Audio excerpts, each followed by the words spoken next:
अब helping verbs तो हमने मोटे मोटे सीख लिए, लेकिन इनको इम्प्लीमेंट कैसे करेंगे, इनको यूज़ कैसे करेंगे, वो अब हम एक एक टेंस को डिटेल में पढ़कर सीखेंगे। सबसे पहले तो हम लेंगे प्रेजेंट इंडेफिनिट टेंस। अब कुछ सेंटेंसेस की मदद से इसे और ज़्यादा क्लियर से समझेंगे। मैं जाता हूँ, मैं पढ़ता हूँ, मैं सोता हूँ, मैं खाता हूँ, मैं नहाता हूँ, मैं क्रिकेट खेलता हूँ। इन सारे सेंटेंसेस में आपको कोई सिमिलैरिटी दिख रही है? यस। सबसे पहले तो आप बोलोगे कि मैम सब में ताहूँ ताहूँ ताहूँ ताहूँ ताहूँ इस तरह का लगा है। इसका मतलब जो मेन एक्शन वर्ड इस सेंटेंस में, मेन एक्शन क्या है, काम क्या हो रहा है, जाने का। इस सेंटेंस में काम क्या हो रहा है, पढ़ने का। इस सेंटेंस में काम क्या हो रहा है, सोने का। इस सेंटेंस में खाने का, नहाने का और खेलने का। लेकिन ये तो मेन एक्शन हो गए, मेन काम हो गए। लेकिन इन मेन एक्शन वर्ड्स के साथ इन सारे के सारे एक्शन वर्ड्स में पीछे से ताहूँ ताहूँ ताहूँ लगा है। तो ये जो ताहूँ है यही इनकी हेल्पिंग वर्ब है, और यही ताहूँ ती हूँ ते है, यही इनकी पहचान भी है। मतलब हिंदी में अगर आपको कोई सेंटेंस मिल जाता है और उसमें मेन जो काम हो रहा है एक्शन वर्ड के पीछे ताहूँ ती हूँ ते हैं, ये इस तरह के हेल्पिंग वर्ब्स अगर आपको दिखाई दे जाएं तो फट से आप समझ जाएंगे कि ये प्रेजेंट इंडेफिनिट टेंस का सेंटेंस है।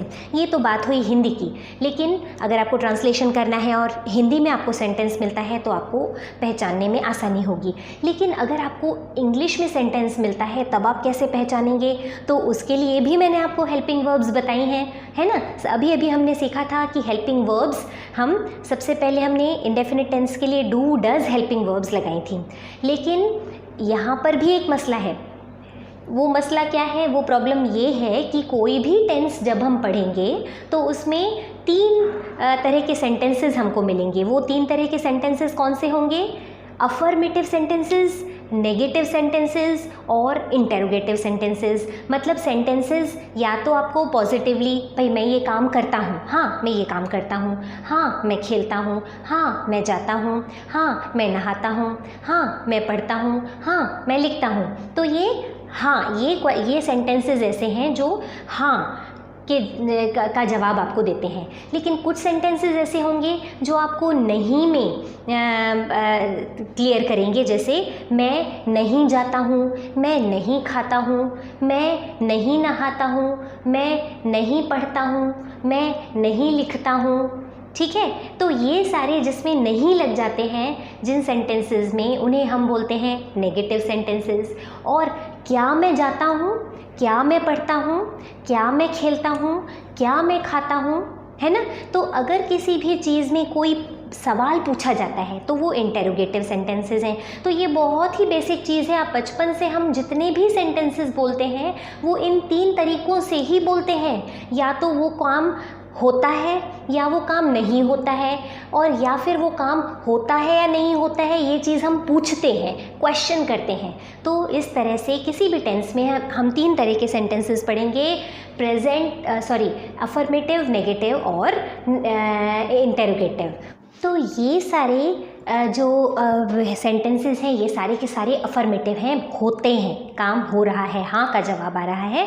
तो अफर्मेटिव का जो फॉर्मूला है हर टेंस में आपको है, आपने हेल्पिंग वर्ब सीख लिए। लेकिन अब एक छोटा सा फॉर्मूला अगर आप लर्न कर लोगे तो आपके लिए बहुत आसान हो जाएगा। Affirmative sentences present indefinite tense में कैसे लगाते हैं? सबसे पहले हम सब्जेक्ट है, जो काम कर रहा है वो सब्जेक्ट प्लस वर्ब की फर्स्ट फॉर्म प्लस ऑब्जेक्ट क्या है? जो किसी भी काम के बाद अगर क्या के आंसर में जो चीज़ आती है उसको हम बोलते हैं ऑब्जेक्ट। मैं खाना खाता हूँ, तो यहाँ पर काम क्या हो रहा है? खाने का। लेकिन मैं क्या खाता हूँ, क्या के आंसर में क्या आया? खाना, मैं खाना खाता हूँ, है ना। तो यहाँ पर खाना जो है वो ऑब्जेक्ट है और मैं सब्जेक्ट हूँ, और खाना खाने का जो काम है वो वर्ब है। तो ये हमारा बहुत ही इम्पॉर्टेंट फॉर्मूला है जो हमें लर्न करना है प्रेजेंट इंडेफिनिट टेंस के लिए। सब्जेक्ट प्लस वर्ब की फर्स्ट फॉर्म और ऑब्जेक्ट। जो प्रेजेंट इंडेफिनिट टेंस है उसमें हमेशा और हमेशा वर्ब की फर्स्ट फॉर्म आएगी, ये बात आप ध्यान रखेंगे, ठीक है। अब आपने बोला कि मैम आपने तो इस यहाँ पर हेल्पिंग वर्ब बताया था, डू या डज। अरे भाई, हेल्पिंग वर्ब भी हम यूज़ करेंगे, लेकिन वो हम यूज़ करेंगे नेगेटिव सेंटेंस में, नहीं तो नेगेटिव और पॉजिटिव को फिर एक दूसरे से अलग कैसे करेंगे, थोड़ा मुश्किल हो जाएगा ना। तो इसके लिए ही ये रूल बनाया गया है कि अफर्मेटिव में हम यूज़ करेंगे सब्जेक्ट प्लस वर्ब की फर्स्ट फॉर्म प्लस ऑब्जेक्ट। इसी तरह हम नेगेटिव में क्या यूज़ करेंगे, सब्जेक्ट प्लस डू या does plus first form of verb plus object. बस हमको इतना ही करना है। जो वर्ब की फर्स्ट फॉर्म है उससे पहले फॉर्मूला पूरा का पूरा वही है, बस उसके पहले हमें क्या उठा कर रख देना है, डू या डज। लेकिन अब यहाँ पर एक और क्वेश्चन आता है कि हम डू लगाएं या डज लगाएं।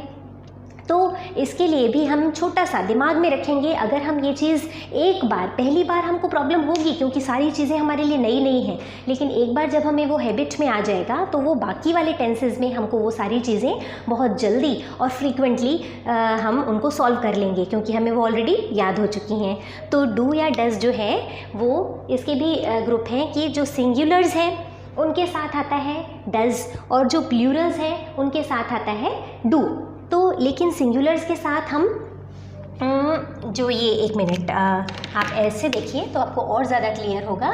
डज जो है वो हमेशा सिंगुलर्स के साथ आता है, सिंगुलर्स, और जो डू है वो हमेशा प्लूरल्स के साथ आता है। और इसके साथ ही साथ जो आई, वी, यू, दे और प्लूरल, मतलब प्लूरल्स के साथ हम आई, वी, यू, आई, वी और यू स्पेशल है ना, मैं स्पेशल हूँ, हम स्पेशल हैं, यू स्पेशल, मतलब हम तीनों कैटेगरी के लोग जो हैं आई, वी, यू स्पेशल हैं, तो वो प्लूरल वाली कैटेगरी में आएंगे। आई, वी, यू, दे और प्लूरल, इन सब के साथ तो हम लगाएंगे डू। और डज किसके साथ आएगा, सिंगुलर्स, ही भी सिंगुलर है, शी भी सिंगुलर है, इट या किसी का नाम हो वो भी सिंगुलर है, इन सारे सिंगुलर्स के साथ आएगा डज। तो ये हो गया हमारा नेगेटिव का फॉर्मूला। अब हम आ जाते हैं इंटेरोगेटिव सेंटेंसेस। इंटेरोगेटिव सेंटेंसेस आपको पता है ना क्या होते हैं, जिसमें हम क्वेश्चन पूछते हैं किसी से। अब क्वेश्चन भी हम दो तरीके से पूछ सकते हैं कि क्या तुम ये काम करते हो और तुम ये काम क्यों करते हो।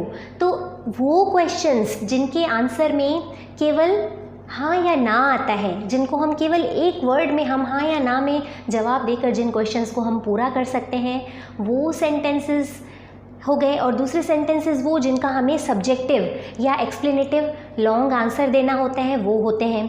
तो वो क्वेश्चंस जो हमें केवल एक चीज़ एक शब्द में जवाब देते हैं, वो क्वेश्चंस जो हैं उनमें हिंदी में हम जैसे बोलेंगे, क्या तुमने खाना खाया है, क्या तुम खाना खाते हो, क्या तुम क्रिकेट खेलते हो, क्या तुम स्कूल जाते हो, क्या तुम पढ़ते हो, क्या तुम सोते हो। तो ये सारी चीज़ों में आपने सेंटेंसेस में आपने एक चीज़ देखी कि इनमें क्वेश्चन वर्ड सबसे पहले आ गया, क्या तुम खाना खाते हो, ठीक है। और दूसरे तरह के सेंटेंसेस हैं, तुम स्कूल कब जाते हो, तो इसमें हमको आंसर देना पड़ेगा कि मैं स्कूल 7 बजे जाता हूँ, 8 बजे जाता हूँ। तो इसमें हाँ या ना से काम नहीं चलेगा, आपको पूरा आंसर देना पड़ेगा।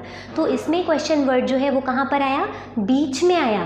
तुम स्कूल कब जाते हो, कब जो है से वो सेंटेंस के बीच में आया। तो इस तरह के सेंटेंसेस, तो इंटेरोगेटिव सेंटेंसेस जो हैं वो दो तरीके के फॉर्मूले जो हैं वो आपको हमेशा हर टेंस में मिलेंगे। तो पहला फार्मूला क्या होगा, अब आपको ये बहुत अच्छे से पता है कि प्रेजेंट इंडेफिनिट टेंस है, इसका मतलब हेल्पिंग वर्ब कौन सी आएगी, डू या डज। डू या does plus subject plus verb की फर्स्ट फॉर्म भाई प्लस ऑब्जेक्ट। ये फॉर्मूला उन तरह के सेंटेंसेस के लिए है जिनमें क्वेश्चन वर्ड्स जो हैं वो पहले आते हैं या जिनका आंसर जो है हमें केवल हाँ या ना में देना है।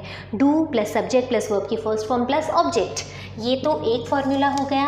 और उन क्वेश्चंस के लिए जिनका हमें लॉन्ग आंसर देना होता है, पूरा आंसर देना होता है, उसमें हम क्वेश्चन वर्ड्स को हम लिखेंगे, क्वेश्चन वर्ड्स लिखेंगे।